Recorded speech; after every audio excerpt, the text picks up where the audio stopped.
Hi hello. ఇంకో one day ట్రిప్కి అయితే వెళ్తున్నాను.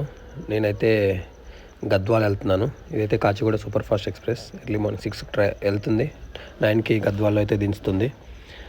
సో నేను తుంగభద్ర ఎక్స్ప్రెస్కి వెళ్ళలేదు కాబట్టి గద్వాల్లో దిగాల్సి వచ్చింది. గద్వాల్ నుంచి మనమైతే మళ్ళీ జోగులాంబకి వెళ్ళాలంటే బస్కి వెళ్ళాలి.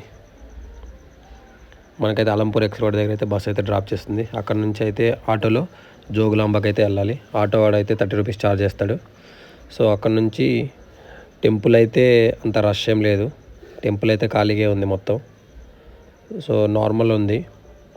టెంపుల్ అయితే చాలా బాగుంది. జోగులాంబ అమ్మవారు అయితే 18 శక్తిపీఠాల్లో 5 శక్తిపీఠం. ఎక్కడైతే అమ్మవారి హెయిర్ అండ్ పైదవడ అయితే ఎక్కడ పడాయి అని పురాణాలు అయితే చెప్తున్నాయి. సో ఇదైతే టెంపుల్ మెయిన్ వ్యూ. లోపల దర్శనం అయితే బాగా అయింది. ఇక్కడ నుంచి మళ్ళీ గద్వాల్ వెళ్ళడానికి అయితే మళ్ళీ కష్టం. ఎందుకంటే వచ్చినప్పుడు అయితే వెహికల్ సోర్స్ ఎలా ఉందో వెళ్ళినప్పుడు వెహికల్ సోర్స్ అయితే అలా ఏమి ఉండవు. నేను వెహికల్ సోర్స్ ఎవరికి ఎలా కన్వెంట్ ఉంటే అయితే వెళ్ళండి. ఈ ట్రిప్ అయితే ఇంతటితో అయిపోయింది. మళ్ళీ నెక్స్ట్ ట్రిప్తో కలుద్దాం.